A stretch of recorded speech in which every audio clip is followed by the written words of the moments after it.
sikat ng liwanag ng pusong matangkilik, tungkuling mahanap. Sanang aming alad, sarili mong ialad. Tulungan mong ihanap kami ng pagpapala.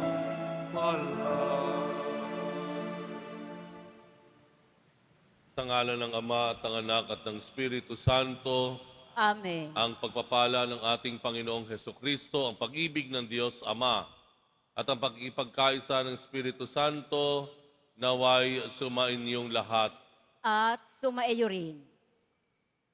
Panginoong Jesus, ikaw po ang pinagmumulan ng aming pag-asa. Panginoon, kaawaan mo kami. Panginoon, kaawaan mo kami. Ang lahat ng mabubuting bagay ay nanggagaling po sa iyo. Kristo, kaawaan mo kami. Kristo, kaawaan mo kami. Ikaw po ang aming pahinga, ikaw po ang aming hangganan. Panginoon, kaawaan mo kami. Panginoon, kaawaan mo kami. Kaawaan tayo ng makapangyarihang Diyos, patawarin tayo sa ating mga kasalanan, at patnubayan tayo sa buhay na walang hanggan. Amen. Manalangin tayo.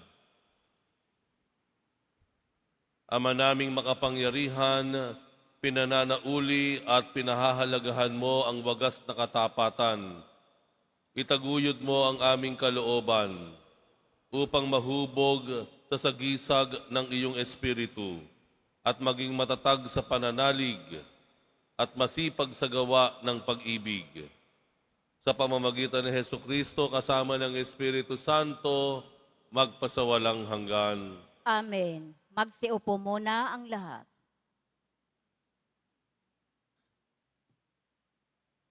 Pagbasa mula sa aklat ni Propeta Jeremias.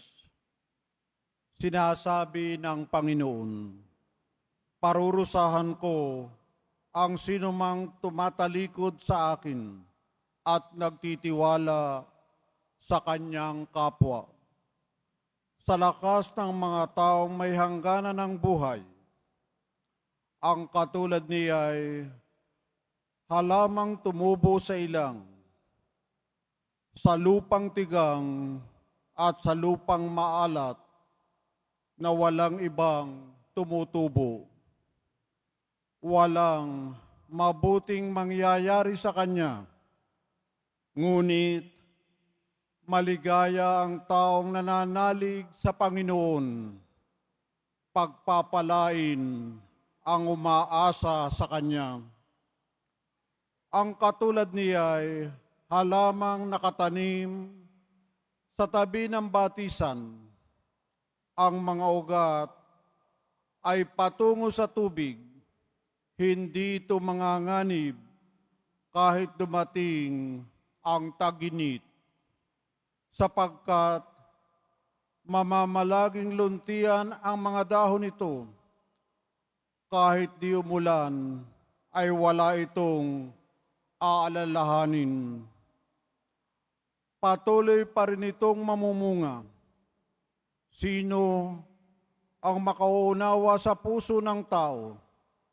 Ito'y magdaraya at walang katulad.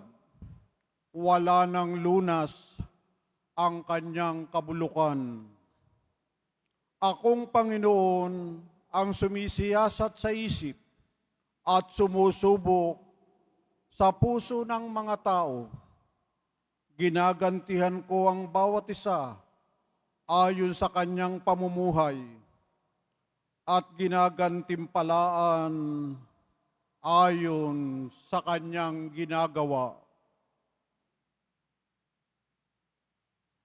Ang salita ng Diyos. Salamat sa Diyos. Mapalad ang umaasa sa Panginoon tuwina. Mapalad ang umaasa sa Panginoon tuwina. Mapalad ang taong hindi naaakit niyong masasama upang sundan niya ang kanilang payo't maling halimbawa.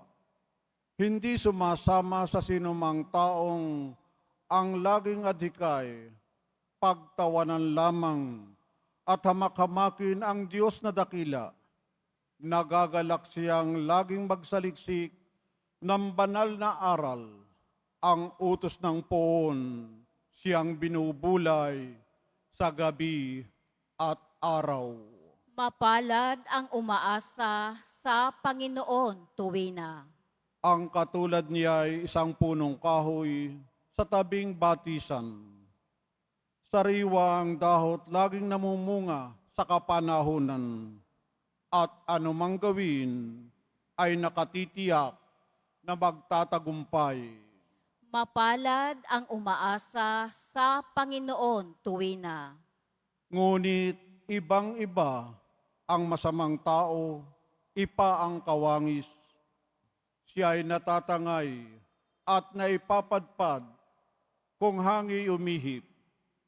Sa taong matuwid ay Panginoon ang siyang mag-iingat, ngunit kailanman ang mga masama ay mapapahamak.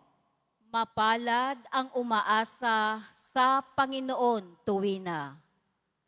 Magsitayo na po ang lahat.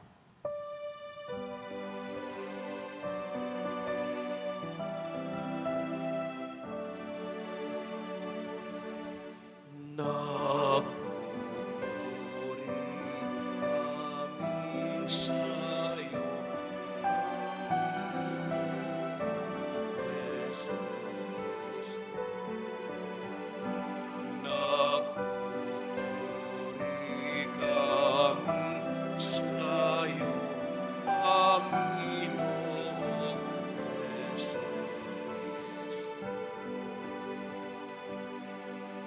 Mapalad ang nag-iingat sa kanyang puso matapat sa salitang nabuhay. Sa kung Diyos na liwanag sa tiyagat paninganan. Napupuri kami sa'yo, Panginoong Yesu Kristo. Sumainyo ang Panginoon, At sumaiyo rin. ang mabuting balita ng Panginoon ayon kay San Lucas. Papuri sa iyo, Panginoon. Noong panahong iyon, sinabi ni Jesus sa mga Pariseyo, may isang mayamang nagdaramit ng mamahalin at sagana sa pagkain araw-araw. At may isa namang pulubing nagngangalang Lazaro, tad-tad ng sugat, nakalupasay sa may pintuan ng mayaman upang mamulot kahit mumong nahuhulog mula sa hapag ng mayaman. At dooy nilalapitan siya ng aso at dinidilaan ang kanyang mga sugat. Namatay ang pulubi at dinala ng mga anghel sa piling ni Abraham. Namatay rin ang mayaman at inilibing. Sa gitna ng kanyang pagdurusa sa Hades, tumingala ang mayaman at kanyang natanaw sa malayo si Abraham, kapiling ni Lazaro. At sumigaw siya, Amang Abraham, mahabag po kayo sa akin, utusan ninyo si Lazaro na isawsaw sa tubig ang dulo ng kanyang daliri at palamigin ang aking dila, sapagkat naghihirap ako sa apoy na ito. Ngunit sinabi sa kanya ni Abraham, Anak, alalahanin mong nagpasasa ka sa buhay sa ibabaw ng lupa at si Lazaro'y nagtiis ng kahirapan. Ngunit ngayon inaaliw siya rito, samantalang ikaw na may nagdurusa. Higit sa lahat, inilagay sa pagitan natin ang isang malaking bangin upang ang mga narini ay hindi makaparian at ang mga nariyan ay hindi makaparini. At sinabi ng mayaman, kung gayon po, Amang Abraham, ipinamamanig ko sa inyong papuntahin si Lazaro sa bahay ng aking ama sapagkat ako'y may 5 kapatid na lalaki. Paparoonin nga ninyo siya upang balaan sila at nang hindi sila humantong sa dakong ito ng pagdurusa. Ngunit sinabi sa kanya ni Abraham, nasa kanila ang mga sinulat ni Moises at ng mga propeta. Pakinggan nila ang mga iyon. Hindi po sapat ang mga iyon, tugon niya. Ngunit kung pumunta sila sa kanila ang isang patay ng muling nabuhay, tatalikdan nila ang kanilang mga kasalanan. Sinabi sa kanya ni Abraham, kung ayaw nilang pakinggan ang mga sinulat ni Moises at ng mga propeta, hindi rin nila paniniwalaan kahit ang isang patay na muling nabuhay. Ang mabuting balita ng Panginoon. Pinupuri ka namin, Panginoong Heso Kristo. Magsiupo muna ang lahat.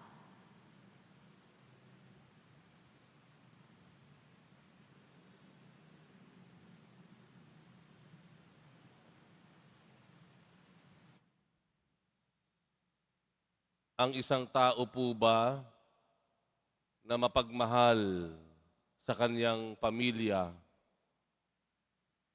ay mapupunta sa langit? Ang pagmamahal po ba sa pamilya ay sapat na dahilan para tayo ay gawaran ng gantimpala ng buhay na walang hanggan sa kaharian ng Diyos? Ano po sa tingin ninyo? Basta ako magtatrabaho, kahit igapang ko pa gawin kong araw ang gabi, overtime, para itaguyod ang aking asawa at mga anak. Sapat na po ba iyon bilang isang prinsipyo sa buhay? Sisiguraduhin ko ang mga anak ko lalaki na makakatapos sa pag-aaral at magkakaroon ng maayos sa pamumuhay. Sapat na po ba ito?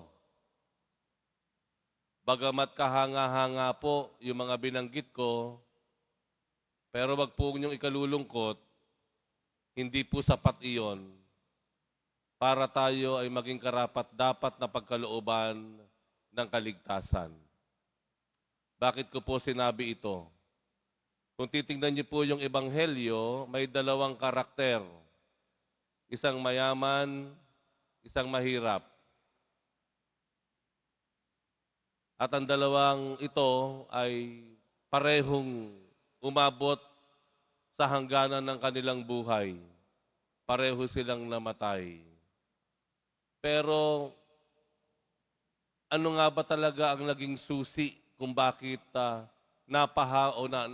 naligtas ang Lazaro na dukha at mahirap at napahamak naman yung mayaman? Ano nga ba ang pagkakaiba ng 2? At bigyan natin linaw. Ano ba naging problema ng mayaman? Napahamak ang mayaman, hindi dahil sa kulang yung kanyang pagmamahal sa kanyang pamilya. Hindi po. Bakit ko nasabi? Tingnan niyo po yung huling bahagi ng Ebanghelyo. Nakadalawang attempts, 2 trials ang kanyang iminungkahi para maligtas ang kanyang pamilya. Alam niyang mahirap pala ang mapunta sa impyerno. Kaya ang sabi niya, ipinakiusap niya, pwede ho bang sabihan ninyo yung mga kapatid ko, yung pamilya ko, para sila ay maligtas?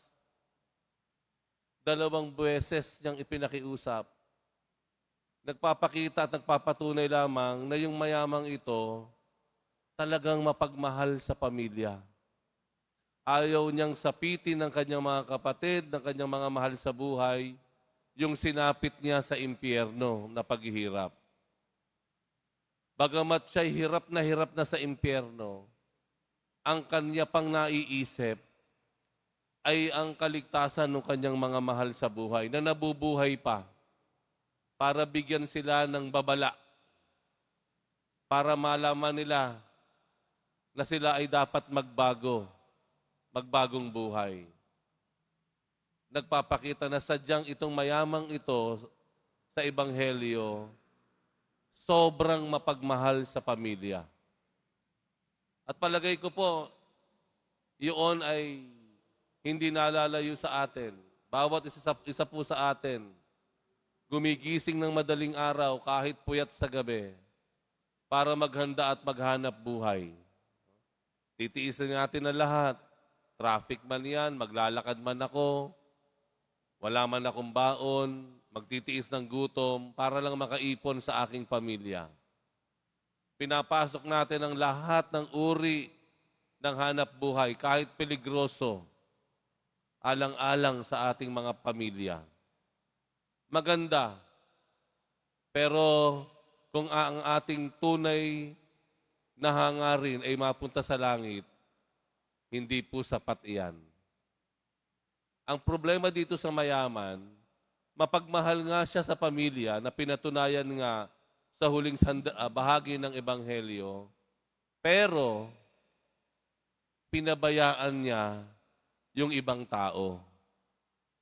Tandaan po natin yung kwento ng Ebanghelyo. Sa simula pa lang, ano ang pagkakalarawan? Yung mayaman, masarap ang pagkain dun sa hapagkainan. Pero mukhang buong buhay niya, yung si Lazaro na pulubi na natili sa labas ng pintuan ng kanyang bahay. Buong buhay niya, si Lazaro na pulubi, naghihintay ng mumo na malalaglag sa kanyang mesa o sinasabi natin ngayon, mga tira-tira. Wala siyang ginawa. Ang sarap ng kanyang kinakain sa ibabaw ng mesa, pero si Lazaro na natili sa ilalim ng mesa, naghihintay ng malalaglag sa kanyang hapagkainan. Sa makatuwid, ang lalaking mayaman, mapagmahal nga sa pamilya, pero hindi nagmahal sa kapwa. Hindi nagmahal sa mga hindi niya kadugo. Hindi nagmahal sa mga estranghero. Hindi tumulong dun sa iba na hindi niya kaanak. Mga kapatid, kung titingnan po natin, ang kaligtasan po natin ay makakamtan natin hindi lang kung papaano tayo o kung papaano natin tirnato yung ating mga mahal sa buhay. Dahil yung pong bahaging iyan, tila madali lang po iyan. Kumbaga, by nature and by default, talagang madali pong mahalin natin ang ating mga sariling mga mahal sa buhay. Dahil pagmulat pa lang ng ating mga mata, sila agad ang ating nakita. Madaling mahalin ang mga taong nagmamahal din sa iyo, kagaya ng mga pamilya o mahal sa buhay.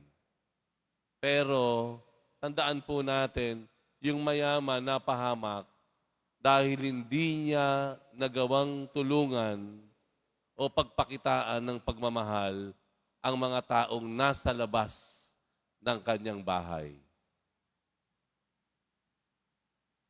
Isa itong palagay kong wake-up call sa atin sa panahon na ito. Ito ay pampagising po sa atin na ang hangad ng Panginoon, ang gusto at kalooban ng Panginoon, hindi lang mahalin natin o pag-ukulan ng abot-abot na sakripisyo yung mga taong kasama natin sa pamilya o kamag-anakan, kung hindi ang hangad at kalooban ng Diyos. Mahalin natin at pag-ukulan ng sakripisyo yung mga tao na labas sa ating pamilya, labas sa ating tahanan. Mas marami sila. Mas nakikita natin sila sa ating paligid. Kapag nagawa natin na isaalang-alang paglingkuran, tulungan at mahalin ang mga tao na hindi natin kilala, ito ang magiging daan ng ating kaligtasan. Ito ang hangad ng Panginoon sa atin. Sa totoo lang, sa ngayon, kung tatanungin po natin ang ating sarili, sino nga ba talaga ang nakikinabang lang sa ating pagmamahal at sakripisyo? Tanungin natin ang ating sarili. Ilan ba o sino-sino nga kaya ang mga tao na labas sa ating pamilya o kamag-anakan ang ating natutulungan? Ang nabibigyan natin ng pagpapahalaga, ang ating minamahal o ang ating pinaglilingkuran?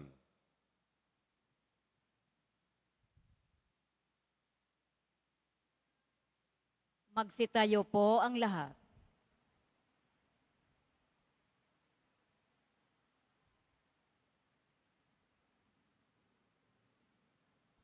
Minamahal kong mga kapatid, habang inaalala natin ang mga pangailangan ng mga dukha, lumapit tayo sa ating Diyos na nagbahagi ng kanyang kayamanan sa pagsusugo ng kanyang anak sa mundo.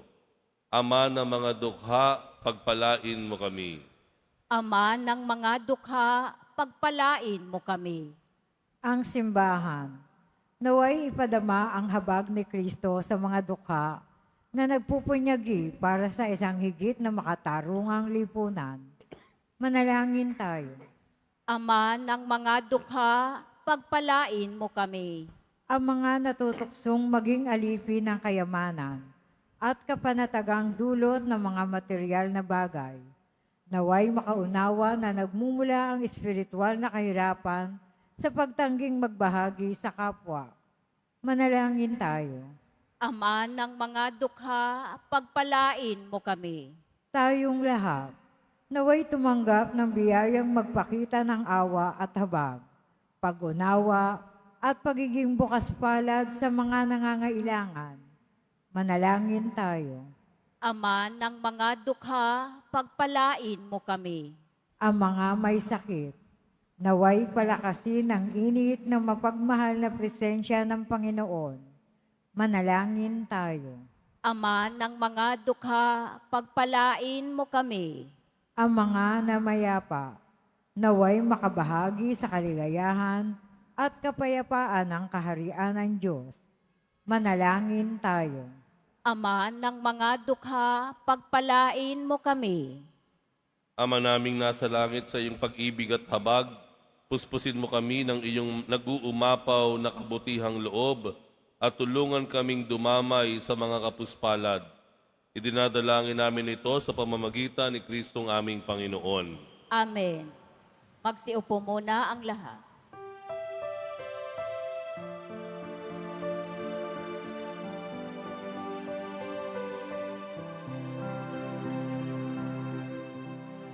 Salamat sa iyo,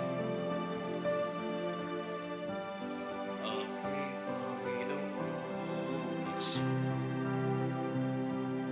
Ako'y inibig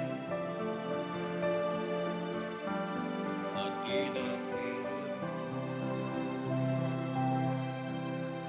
ang tanging alay ko sa iyo, aking Ama, ay buhay ko, puso at kaluluwa. Di makaya ng ipagkaloob, mamahaling iyas, inigintong nilukob ang aking dalangin. O Diyos ay tanggapin ang tanging alay ko, naway gamitin. Ito lamang, Ama, wala nang iba pa akong hiniling. Magsitayo na po ang lahat. Manalangin kayo mga kapatid upang ang paghahain natin ay kalugdan ng Diyos amang makapangyarihan. Tanggapin nawa ng Panginoon itong paghahain sa iyong mga kamay, sa kapurihan niya at karangalan, sa ating kapakinabangan at sa buong sambayanan niyang banal. Ama naming lumikha, pabanalin mo sa paghahain ngayon ang aming 40 araw na paghahanda para sa pagkabuhay upang ang ginaganap namin ay maisaloob ng lubusan. Sa pamamagitan ni Hesukristo kasama ng Espiritu Santo, magpasawalang hanggan. Amen. Sumainyo ang Panginoon. At sumaiyo rin. Itaas sa Diyos ang inyong puso at diwa. Itinaas na namin sa Panginoon. Pasalamatan natin ang Panginoong ating Diyos. Marapat na siya ay pasalamatan. Ama naming makapangyarihan, tunay ngang marapat na ikaw ay aming pasalamatan sa pamamagitan ni Hesukristo na aming Panginoon. Sa pagbabakasakali mong kami bubuti, isinugo mo si Hesukristo upang pangunahan kami. Bilang pagsunod sa iyong atas na bigay, ipinahayag ng iyong anak ang iyong kalooban na ang api at dukha ay kanyang damayan. Ngayon ay iyong inihahandog ang pagkakataong aming maisaloob ang kanyang ganap at kusang paglilingkod upang sa iyo'y lagi kaming makasunod. Kaya kaisa ng mga anghel na nagsisiawit ng papuri sa iyo, nang walang humpay sa kalangitan, kami nagbubuni sa iyong kadakilaan. Santo, Santo, Santo, Panginoong Diyos ng mga hukbo, napupuno ang langit at lupa ng kadakilaan mo, husana sa kaitaasan. Pinagpala ang naparirito sa ngalan ng Panginoon, husana sa kaitaasan. Magsiluhod po ang lahat. Ama naming banal, ikaw ang bukhalang tanang kabanalan, kaya sa pamamagitan ng Espiritu, gawin mo banal ang kaloob na ito upang para sa aming maging katawan at dugo ng aming Panginoong Hesukristo. Bago niya pinagtiis ang kusang loob na maging handog, hinawakan niya ang tinapay, pinasalamatan kanya. Pinaghati-hati niya yon, iniabot sa kanyang mga alagad at sinabi, tanggapin ninyong lahat ito at kanin, ito ang aking katawan na ihahandog para sa inyo.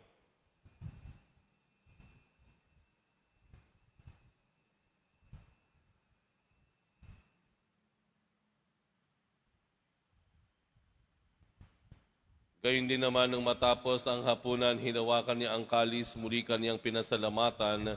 Iniabot niya ang kalis sa kanyang mga alagad at sinabi, tanggapin ninyong lahat ito at inumin, ito ang kalis ng aking dugo, ng bago at walang hanggang tipan. Ang aking dugo na ibubuhos para sa inyo at para sa lahat, sa ikapagpapatawad ng mga kasalanan, gawin ninyo ito sa pag-alala sa akin.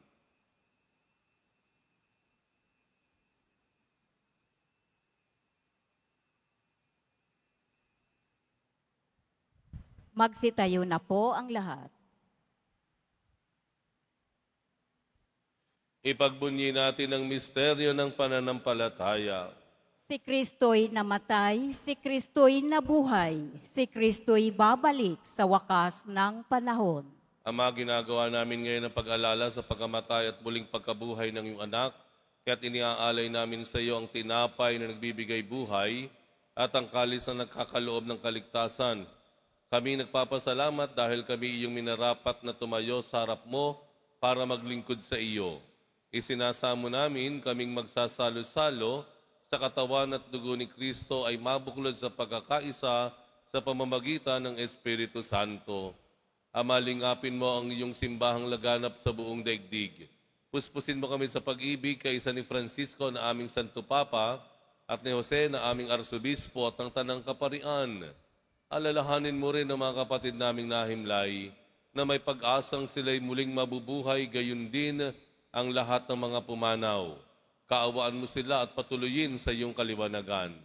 Kaawaan mo at pagindapatin kaming lahat na makasalo sa iyong buhay na walang wakas, kaisa na mahal na Birheng Maria na Ina ng Diyos, ng kabiyak ng puso niyang si San Jose, kaisa ng mga apostol at ang lahat ng mga banal na namuhay dito sa daigdig ng kalugod-lugod sa iyo, maipagdiwang nawa namin ang pagpupuri sa ikararangal mo sa pamamagitan ng iyong anak na aming Panginoong Hesukristo.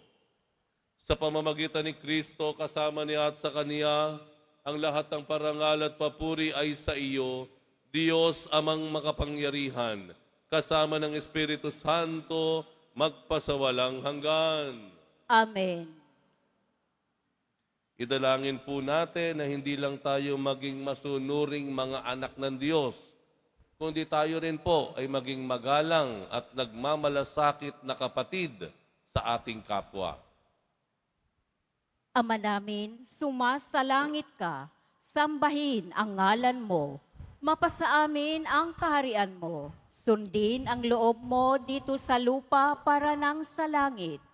Bigyan mo kami ngayon ng aming kakanin sa araw-araw at patawarin mo kami sa aming mga sala para ng pagpapatawad namin sa nagkakasala sa amin.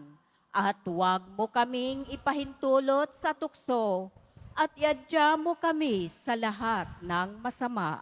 Hinihiling namin kami iadya sa lahat ng masama, pagkalooban ng kapayapaan, araw-araw, iligtas sa kasalanan, at ilayo sa lahat ng kapahamakan, samantalang aming pinananabikan ang dakilang araw ng pagpapahayag ng tagapagligtas naming si Heso Kristo. Sapagkat iyo ang kaharian at ang kapangyarihan at ang kapurihan magpakailanman. Amen. Panginoong Heso Kristo, sinabi mo sa iyong mga apostol, kapayapaan ang iniiwan ko sa inyo, ang aking kapayapaan ang ibinibigay ko sa inyo.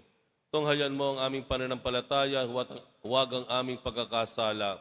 Pagkalooban mo kami ng kapayapaan at pagkakaisa ayon sa iyong kalooban, kasama ng Espiritu Santo, magpasawalang hanggan. Amen. Ang kapayapaan ng Panginoon ay laging sumainyo. At sumaiyo rin. Ngayon po ay magbigayan tayo ng kapayapaan sa isa't isa.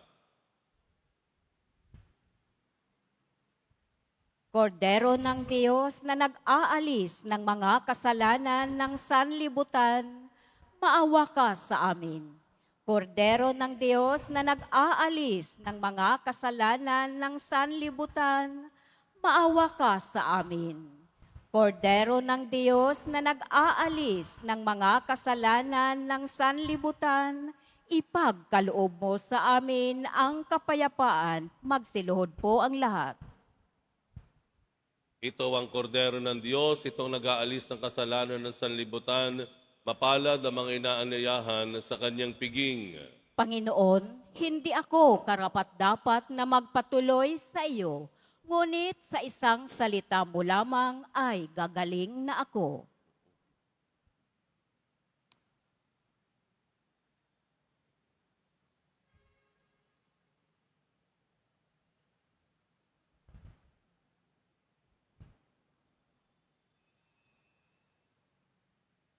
Para sa lahat ng tatanggap ng banal na komunyon, sasagot po tayo ng amen. Pagkasabi ng pari o ng lay minister ng katawan ni Kristo at isubo agad sa bibig bago umalis sa harapan ng pari o lay minister.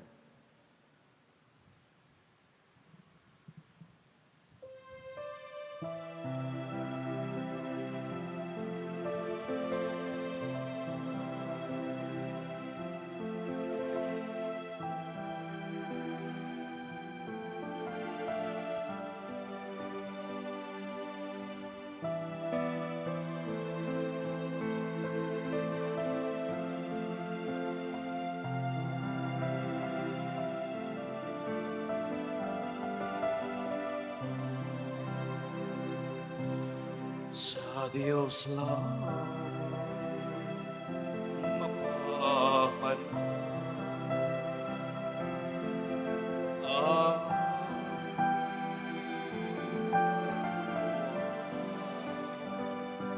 sa Kanya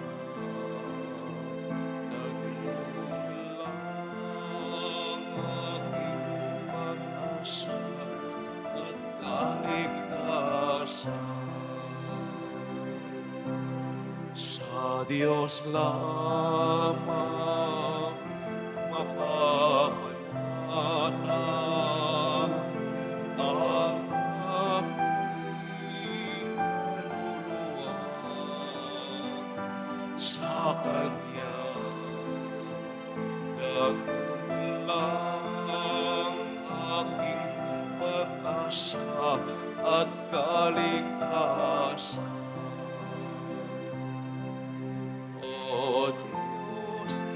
ikaw ang aking kaligtasan, nasa iyo aking kaluwalhatian. Ikaw lang inasam, ang aking muot at ang ulam. Sa Diyos lamang mapapanatan ang aking kaluluwa. Sa Kanya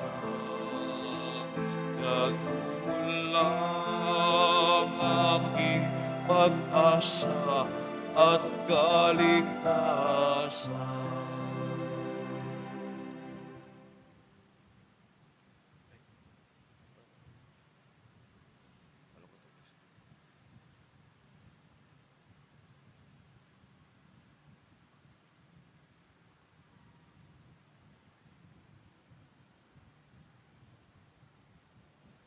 Mga paalala sa mga nagsisimba. Pagkatapos ng misa, wiwisikan po ang lahat ng banal na tubig. Pinakikiusapan ang lahat na manatili lamang muna sa inyong mga lugar. Tanging sa Quezon Boulevard o Plaza San Juan lamang ang labasan ng lahat. Sumunod po tayo. Maraming salamat po sa inyong pagdalaw at pagsisimba sa Basilica Minor at Pambansang Dambana ni Jesus Nazareno.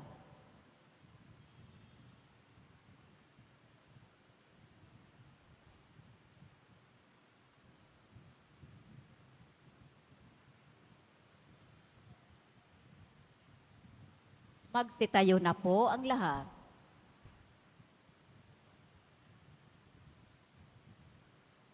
Manalangin tayo.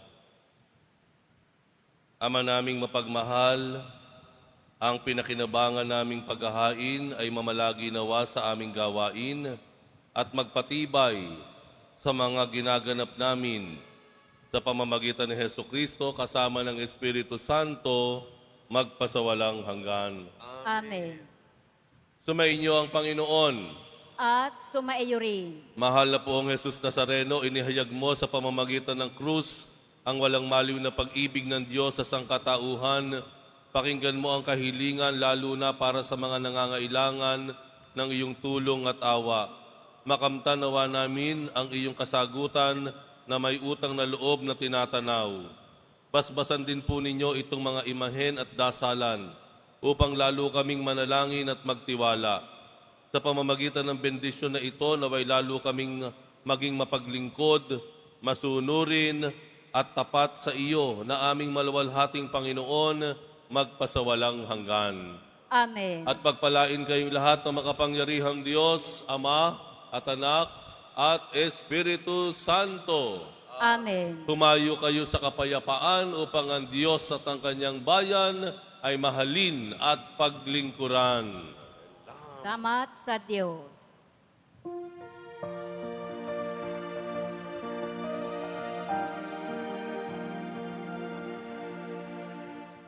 Nuestro Padre Jesús Nazareno, sinasamba ka namin. Pinipintuin namin, aral mo aming buhay at puso. Nuestro Padre Jesús Nazareno, iligtas mo kami sa kasalanan. Ang krus ng kinamatayan ay sagisag na aming kaligtasan. Nuestro Padre Jesus Nazareno, dinarangan ka namin. Nuestro Padre Jesus Nazareno, inuwalhati ka namin. Nuestro Padre Jesús Nazareno, inarangal ka ng amin. Nuestro Padre Jesús Nazareno,